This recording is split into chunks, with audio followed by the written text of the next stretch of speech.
SolidWorks программасының 9-шы сабағы. Біз бүгінгі сабақта Features бөлімдегі Lofted Bass командасымен толықтап танысып, жақсылап үйренетін боламыз. Яғни бұл сабақта біз мынадай стакан, воронка және есіктің тұтқасын сызып үйренетін боламыз. Қарап отырсаңыздар, мына жерде 7 түрлі слой, яғни 7 қабат жазықтықтан құралған. Мынау әртүрлі бағыттағы жазықтықтар және бұл 2 түрлі жазықтық арқылы сызылған.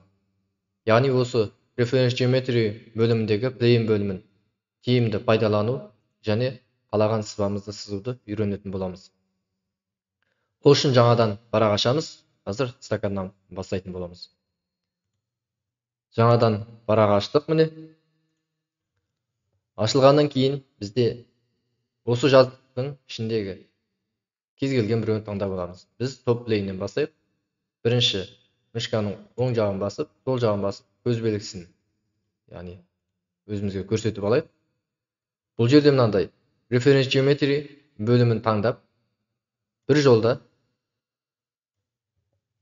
мысалы бізге керекті 7 жазықтық болса, 7 жазықтықты бір жолда жасап алсаңыздар болады. Я болмаса, әр қабат сайын жеке-жеке істеп отырсаңыз болады. Біз дәл қазір сол бағыт бойынша жұмыс жасайтын боламыз. Стоп плейнді басамыз, эскиз бөліміне өтеміз. Эскиз бөліміне өткеннен кейін бізде шеңбер таңдаймыз, яғни астыңғы бөлімі. Бұл жерде бізде радиус жазамыз. Я болмаса, мына жақтан былай істесеңіздер болады. Радиусы бізде 20 мм. Окей деп бастық. Сақтай отырып сыртқа шығамыз. Бітті. Енді екінші слой кетеді. Екінші қабат Reference Geometry өтеміз. Plane бөлімін бастық. Мына жақта бізде аралығымыз 10 мм болады. Данасы 1 дана. Окей деп басамыз. Енді осы бөлімді мышканың сол жағын басып, эскиз бөліміне өтеміз. Sketch бөліміне. Өткеннен кейін бізде келесі шеңберіміз бізде диаметрі 5 мм болады. Мына жерге радиус, яғни диаметрдің жарысын жазамыз. 2-де 5 мм. Я болмаса 5 бөлінген 2 деп жазсаңыздар болады. Enter басасыздар. Осылай бізде 2,5 болып жазылады. Окей деп бастық. Енді келесі қабатын түзетін боламыз. Сақтай отырып сыртқа шығамыз. Және Plane бөлімін басып Reference Geometry міне қараңыздар. Осылай жасалынды. Бізде 10 мм 1 дана. Окей деп басамыз. Бұл жердегі шеңбердің диаметрі, Sketch бөліміне өттік. Шеңбердің диаметрі бізде 20 мм. Яғни мынаның диаметрімен бірдей. Сондықтан бұны сіз жеке сызсаңыз болады, мына сияқты. 10 мм деп, е? Радиустың жартысы. Я болмаса, мына шеңберді белгілеп, Convert бөлімін бассаңыздар, мына қараңыздар, бізде автомат түрде сызығымызды белгіледі. Я болмаса, мынаны сызам десеңіздер, осы диаметрдегі шеңберді сызам десеңіздер, міне шеңберді белгілейсіз, мынаны басасыз. Қараңыздар, осылай бізде шеңберді оңай, қандай да бір сызықтарды оңай сызуға болады.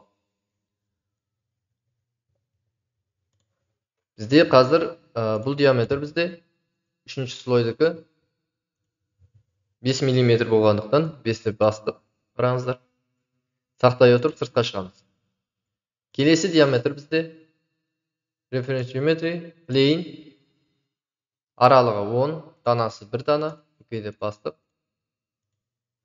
Енді осы жердегі шеңбердің диаметрі бізде 20 мм. Сондықтан мынаны басып, міне қараңыздар, осылай бізде оңай сызылды. Яғни шеңберді жеке алып, бұлай сызғыбадық, оңай сызылды, міне. Сақтай отырып сыртқа шығамыз. Сыртқа шыққаннан кейін бізде Lofted Bass бөліміне өтеміз. Ол үшін Features'қа кіру керек. Сіздерде бұлай тұру мүмкін. Features бөліміне өтесіз. Lofted Bass бөлімін басасыздар. Басқаннан кейін сіздерде баса мән беретін нәрсе бар. Ол дегеніміз не? Бізде жеке белгілеу бөлімінен қателеспеулеріңіз керек. Мынау profiles деп аталады. Белгілеген кезде тура осылай. Біз шеңберді белгілейміз. Бұл жерге міне қараңыздар. Белгілегенде бір сызықтың бойында сіздер дұрыс белгілеу керексіздер. Мына қазір әртүрлі болып қалды бұл. Мынаны бұрасаңыздар, міне біздің шеңберіміздің жалпы сызбамыздың пішіні ауысатын болады, міне. Сондықтан белгілеген кезде lofted басқа өттік. Белгілеген кезде мүмкіндігінше бір сызық мөлшері бір сызықтың бойымен белгілеулеріңіз керек. Мысалы, мына жерден белгілесе, міне. Мынаны да тура сол жерден белгілеуім керек. Мөлшері міне. Өйткені бұл біздің сызығымыздың тура шығуына әсер етеді. Қараңыздар, мынау стаканның астыңғы бөлімі дайын болды. Егер де ішін қуыс қылам десеңіздер, тура осылай істесеңіздер болады, міне. Бұл сыртқа қарай кетіп тұр қазір. Ішке қарай. Қараңыздар. Әдетте стаканның іші бүтін болатындықтан, төмен жағы қуыс болмайды, сондықтан өшіріп қойсаңыздар болады. Окей деп бастым. Біздің стаканның астыңғы бөлімі дайын болды. Енді келесі қабатымыз жасайтын боламыз. Стакан, яғни қуыс бөлімі. Reference geometry, лейін бөліміне өттік.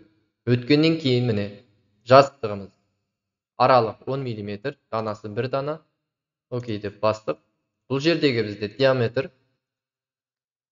Бұл жердегі диаметріміз қанша? 30 мм. 15 мм деп жазайық, міне радиус. Я болмаса, окей деп бастық. Я болмаса, мынаны өшірейін қазір. Я болмаса, мынау шеңберді белгілесеңіздер, offset бөлімін басасыздар, міне. Басқаннан кейін бізде мына шеңбердің сыртына қанша миллиметр? Бергі бағыт, бір бағыты бойынша. Бізде 5 мм деп жазатын болсақ, міне қараңыздар. Яғни 5, бұлай қарай 5, бұлай қарай 5 болып, 10 болады. Мынау диаметріміз бізде 20, сонда бұл 30 мм деген. Қараңыздар, диаметрі 30 болды. Тура осылай істесеңіздер болады. Яғни қаншалықты разница дейді, қаншалықты айырмашылық бар өлшем арасында. Солай істесеңіздер болады. Сақтай отырып сыртқа шығамыз. Енді келесі жазықтығымыз Reference geometry, лейін бөліміне өттік. Қараңыздар. Окей деп бастық. Енді бұған эскиз бөліміне өтеміз. Эскиз бөліміне өткеннен кейін аралығы 28 мм. Диаметрі 28 мм.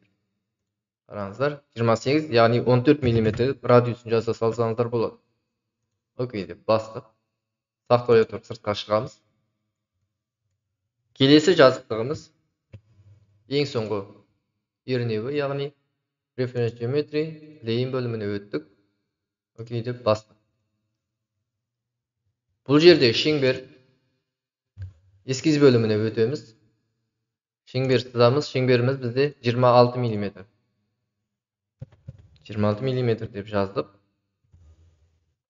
Радиус болып кетті қазір. Диаметр жазып жібердім мен. 13 мм, яғни 26-ның жартысы. 26 бөлінген 2 десеңіздер болады. 13 мм. Окей деп бастық. Міне бізде стаканымыз негізі дайын болды. Сақтай отырып сыртқа шығамыз. Енді қараңыздар, Features бөліміне өттік. Өткеннен кейін Lofted Base бөліміне өтеміз. Бағанағы сияқты тура солай белгілейміз. Бір бағыт бойынша. Міне.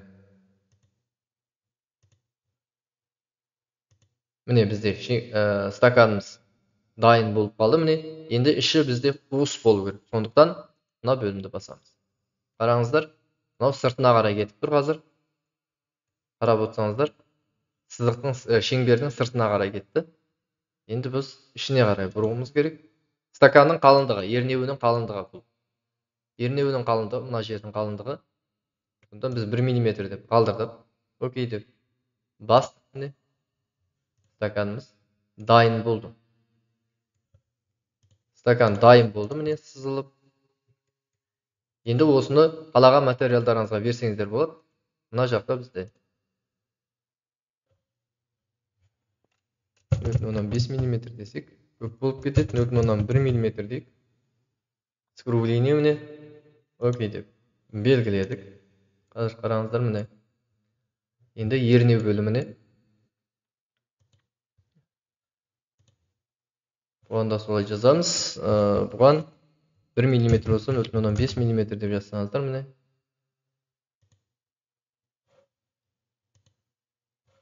Қазір қараңыздар міне. Стаканның ернеуі дайын болды. Я болмаса 1 мм деп өзін жаза салсаңыздар. 0,9 мм деп жазайын. Окей деп. Қараңыздар міне. Стаканның ернеуі көбінесе осындай болады, я? Осылай сызбамыз сызылып болды.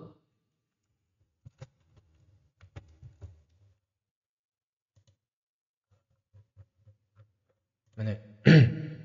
Енді осыға материал таңдаймыз. Материал бізде әйнек бөлімде, глаз бітті. Осының ішінде біреуін таңдадық. Біткеннен кейін жазықтықтарды осылай көрсетпей қойсаңыздар болады. Стаканымыз дайын. Келесі бізде есіктің тұтқасы болады.